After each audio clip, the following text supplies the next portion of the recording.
What's going on, my broskiis? My name is Toadskii, back again, here to bring you guys yet another One Piece Treasure Cruise video. So today, when we logged into the game at news time, we had a small little announcement. It wasn't even near the top of the actual news post. You had to scroll down a little bit to actually find this information.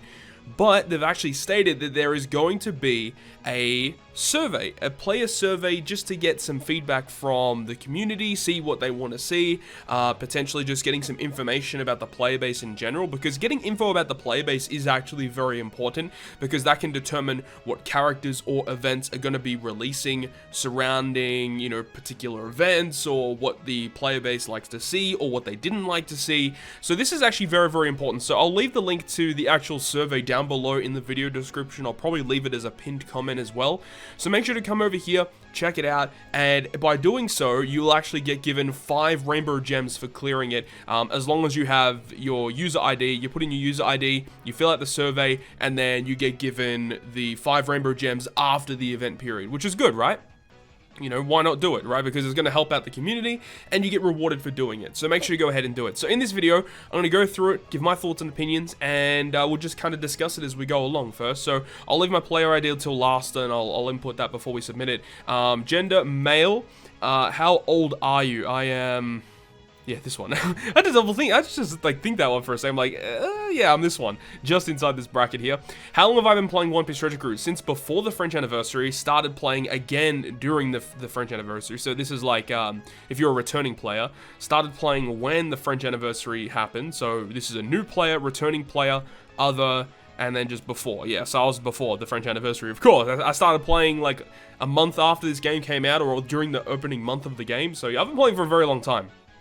If you answered the starting playing again during the French anniversary, or playing when the French anniversary started, what made you begin playing? Okay, so this is saying, like, if you're a returning player or if you're a new player, what particular things did you see that made you come back to the game? So it says, became interested in One Piece through Netflix, the app's push notifications, recommended from a friend, saw it in the App Store, online ad, social media, so Facebook, Twitter, etc., other media, anime, games, manga, online videos on YouTube, official social media and websites, and other. Okay, so if you're a new returning player, make sure to answer this one so they can get more information about where you got that from. So that's very, very important. Next up is Treasure Cruise related. Was there like a tag for this one? Okay, personal information, yep, and then there was just Treasure Cruise. So, of course, because this one doesn't have, like, a star next to it, right? Yeah, so this has a star. This does not have a star. So you don't have to answer this one, but this is saying, like, if you did answer one of these two, to actually answer this question. So, for Treasure Cruise, what would you say about the number of events and campaigns during the French anniversary One Piece history campaign? Too many, just right, or too few? I think, well, this is during the Shanks Crew release, right, and everything prior to that, and then after Shanks Crew release. I think it was probably just right. I felt everything was planned out relatively effectively. Which French 5th anniversary One Piece history campaign events did you like? Select all that apply, right? So this will actually give us a full rundown of everything that we had, right? So the local co-op Sea Monster event, I actually did enjoy that, despite it going for a little bit too long for my liking, and it also being a blitz battle style event where it's based on the drops that you get. I'm not a big fan of those specifically, but I think that the fact that it was a global first event with a global first character, I do like that about the event. So if they just keep introducing style events like that, where they just keep introducing these new characters that are global first, and are actually really good, like that Sea Monster unit is actually a really good unit. So more stuff like that, I'd be down for. Unlockable quest, get the Shark Superb on this adventure. I love that, and I like the fact that that ship was the 3 times EXP ship, though I don't know if they're going to do every unlockable ship in that same sort of style where, you know, it's like a boosted thing, because, you know, not every unlockable ship is very good. You know, like the Koi ship specifically isn't very good. The Shark Superb ship, it's not a ship I'm going to be using too often, but in the circumstances where you do use it, yeah, it is actually pretty good. And I know a lot of people kind of upset about the fact that, yeah, you know, you had to spend 30 gems to get the ship, and that was the boosted ship for the event. I'm not a big fan of that specifically. So, honestly speaking, I'm going to leave that unticked, because I think that making the unlockable ship the boosted ship is a really scummy thing to do. I think everyone should have had access to it, so I'm not really a big fan of that. The lottery quest, yeah, I think that's fine. I mean, we get a rainbow gem every single day for clearing it, plus, you know, you have a chance to get 100 gems, and there were 2 lottery events during that period, so, you know, you had a couple of chances to get some good rewards there. Unfortunately, I didn't win anything. I know a lot of people message me on Twitter and Discord about them winning, which is pretty cool. The co-op Kizuna Clash versus Mora, yes, this was honestly one of the best events during this whole period. I loved the co-op Kizuna Clash. I would love to see more co-op Kizuna Clashes in the future. I would love to see how they would go about introducing a co-op treasure map style event. I would personally love to see it and see how they would go about doing it. I know a lot of people wouldn't like to see that, but personally speaking, I want anything to kind of spice up treasure map, because it's just such a bland game mode, and I think that if they did a co-op version of it, potentially it could breathe some more life into the game. I don't know. I think the treasure map needs an overhaul, but I think that specifically co-op Kizuna Clash vs. Moria was a really, really good event. Return of all the unlockable ships, always really good to see. Treasure map versus VV. I'm not even gonna touch treasure map. Ambush buggy pirates, big find, unexplored treasure island. I personally didn't like this that much. I didn't like the fact that, you know, oh, if you have this new character, you run it for the event, you get lots of good rewards. It was fine, but I feel like the rewards weren't good enough, personally speaking. I didn't like it that much. Escape Logtown. Escape Logtown was fine. The rewards were really good. If we're talking about the rewards of it, yeah, Escape Logtown was very, very good. Fierce Pirates of the East Blue. What is this referring to? I actually have no idea what Fierce Pirates of the East Blue is referring. Is that referring to the island where you get the skill books? I think that's what might be what it is talking about. Either way, no, that's whatever. And the Colosseum Komurasaki, yeah, that was good. She's a really good unit, and it was really good that she was available there. I mean, I like Colosseums. Colosseums are relatively fun because they're difficult, but they're not like impossible to beat, and you know, it provides a little bit of a challenge, which is good. So I enjoyed that. And then, which French anniversary events did you dislike? Okay, so what ones did I not like? Well, I think that this one, the fact that this was the boosted ship, as I said, I'm not a big fan of that. Treasure Map versus VV, I'm not a fan of Treasure Map at all. Really, really dislike it. I mean, VV as a unit is very good. Treasure Map units as a whole are typically good units, and you want to get them all maxed out. But the game mode itself is just awful. I didn't like this, and that's about it. Those 3 events, not really a big fan of, but everything else was really good in the French anniversary, which is cool. But of course, these are my opinions. You don't have to follow my opinions. Just give your thoughts and opinions about what events you did like, what events you didn't like, and just make sure you have your own opinions. Don't just follow what I've said here. On a scale of 0 to 10, how likely are you to recommend Treasure Cruise to your friends? Of course, I'm always going to get people to play Treasure Cruise. Treasure Cruise is the GOAT. And then this question is for those that answered started playing during the French anniversary or started playing again during the French anniversary, right? So if this is a new or returning player, would you want to participate in any future events featuring characters that appeared while you were not playing? I don't really understand the question. I don't actually really are they saying, like, you know, during the event period, you know, certain characters didn't appear. Do you want to see events with characters that didn't appear? I don't get the question, honestly. I mean, I'm not going to answer this question because I don't need to, but I literally don't understand the question. This is a really oddly worded question. I don't get it at all. So the next set of questions about the One Piece series. How much of One Piece manga have you read? I read the chapter every single week. I know everything that's up to date right now. I know everything. How much of the One Piece anime have you seen? I also watch the new episodes. Well, sometimes I'll miss a week or something, but because I've read the manga, it's like, yeah, I know what's going on, but typically if like the episode for that week is like really, really hyped, then yeah, I'll watch it, but I don't watch every single episode along the way. For those of you who said you watched it in question 11, wait, what? Question 11, that was about how much manga have you read? Have you watched it? Or should I say read it? Where did you watch it? I think they got that wrong. This should be question 12. Anyways, where did you watch the anime, I assume is what it's asking. So, YouTube, I guess, yeah, I watch it. I watch highlights on YouTube, I guess, if I want to watch something specifically. But Crunchyroll is where I'll watch majority of my anime. I don't watch it on Netflix, Funimation, no. These two are the 2 options that I would select. Then the one below that, it says, where do you get most of your One Piece information? Okay, so, where do I get the most of my One Piece information? Reddit, yeah, I sometimes go on the One Piece Reddit. YouTube, definitely. Discord, I guess most of it's on Twitter. I see lots of stuff on Twitter regarding the One Piece the One Piece manga and stuff through people that are more well in tune with that kind of thing. So Twitter, Reddit, and YouTube, I guess, are my main avenues of getting One Piece information. And then hopes for Treasure Cruise going forward. Okay, this is the big thing right here.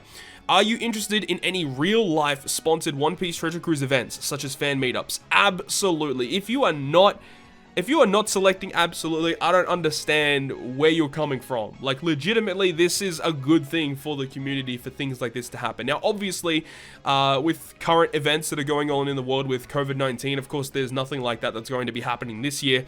Maybe not even next year. We don't really know yet.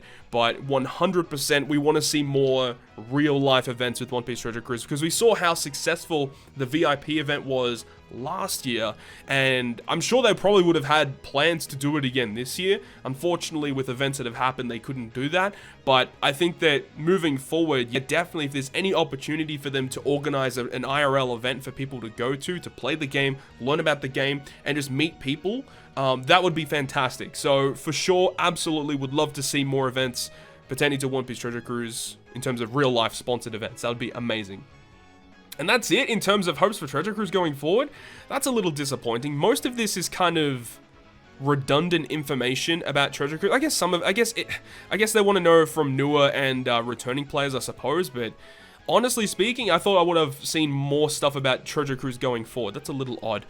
But question 16 says, if you have any other comments or suggestions about One Piece Treasure Cruise, please tell us. Okay, so this is basically saying, you know, what stuff do you want to see specifically? They're not like giving us a list of things. They're just saying, okay, you know, randomly, what do you want to see in the game? So I do have a couple of points here on the side that I want to bring up. First one is going to be updated summoning animations. I want to see the game get summon animations like just overhauled or redone, because the game's summon animations, when you really look at it, they really haven't been updated since the game's release. When you really think about it, like, yes, they've updated it in terms of adding multi-pulls, and recently on Japan, they've added the scene after you complete a multi-pull where you see what you've actually gotten, but most of the core summon animations are still the same as to when the game first released. So that needs an overhaul in my personal opinion. The next thing I have here is updated account login streak rewards. So this is referring to, you know, once you reach 1,000 days, 1,500 days, 2,000 days, the actual rewards for what you get are pretty minimal, honestly. I mean, some people get, I think it's like a turkey, 20 rainbow gems. Like, for those certain rewards are okay, but like looking at other games, specifically like Dokkan Battle for an example, when you reach 1,000 days, you get an exclusive LR character, and then once you reach 2,000 days, you get to like Extreme Z Awaken that LR character from their login streaks. So I think it would be awesome if they had like exclusive characters given out for, you know, reaching huge milestones. I think that'd be cool. They don't have to be amazing characters, but just an exclusive character to show, you know, I've put this much time into the game, I have this exclusive character, and you can flaunt it. I think that would be awesome if they did something like that. And then additionally, the next point after that I have here, more simultaneous, if I could spell correctly, more simultaneous worldwide release characters, and then I have in brackets, this is the V3 lore character. I would love to see more worldwide release characters released across all servers of the game at the same time, like what they did with V3 lore. That was fantastic. Really happy that they did that, because the lore is very, very good, number one. And number two, it was such a hype event for all players in the game to get around, considering we basically didn't even know what the character did until we logged into the game when the Sugo Fest was live. It was absolutely crazy. So I would love to see more stuff like that. The next point I have is more English, French first release characters and events. Very similar to the Co-op Sea Monster event, but, you know, whether it be just more characters, like more raid bosses, or even like Sugo Fest exclusives would be cool to see being released into the game on the English and French version first, or it doesn't even have to be our version first. It could be the Korean version first. I don't really mind, but just seeing like other versions of the game to get characters first would be awesome to make those servers unique in some way. Next is use more than 10 Kizuna tickets at a time. I think everyone would understand that after playing the Kizuna Moria event. The fact that you can only spend 10 tickets at a time is a pretty big downside, and it takes way too long to get through like 20,000 tickets. It's not good. Next one that I have here is more box space on the English and French version. You know, we're stuck at 2,200. At this point in time, I think JP had around 3,000. So we are definitely lacking in box space. And especially after spending all those Kizuna tickets, you know, having to go back into your box space, feed things, and organize your box. after not doing that many pulls is kind of annoying. So again, you know, these two in particular would be, you know, just nice quality of life things. And then the last thing I have here, I don't know if this will ever happen, but crossover events with other games / anime would be amazing. You know, I know Global and the JP side both had the crossover with Dokkan Battle like a really long time ago, like literally within the first year of release, where we had the crossover with Dokkan, and that was really cool, but that's literally the only time we've had that. Now, I don't really know if Treasure Cruise would pursue something like that down the line at this point, but if they had the chance to do it, I'd be down for it for sure. Like, imagine if they introduced like specific free-to-play characters or even rare recruits or legends with crossover characters from other anime or gacha games. Like, imagine if they had like a Legend Goku or something where it goes Super Saiyan or Ultra Instinct Goku, something like that. I know it's crazy just thinking about it, but it would be pretty interesting either way. So there we go. You know, if you have any thoughts and opinions about what you'd like to see updated in the game, leave it in number 16. So I'm going to go add my ID and we'll go ahead and submit it. So let's go ahead and confirm. And then at this point, it's going to go ahead and go through all your answers that you've given. We'll go ahead and register. And there we go. So we're done. One Piece Treasure Cruise user survey. Thank you very much for your cooperations and answers to the questionnaire. So we are completed now. Make sure you go ahead down below in the link in the description. I'll leave it as a pinned comment as well. Access this questionnaire. Go ahead and do it. Get 5 free rainbow gems for doing it, and give your thoughts and opinions about what you'd like to see in One Piece Treasure Cruise. So hopefully you guys enjoyed the video today, and if you guys did enjoy it, make sure you go ahead and leave a like. And if you want to stay up to date with all the content I post, including more One Piece Treasure Cruise content, make sure to hit the subscribe button down below. But other than that, guys, I'll see you guys within the next video.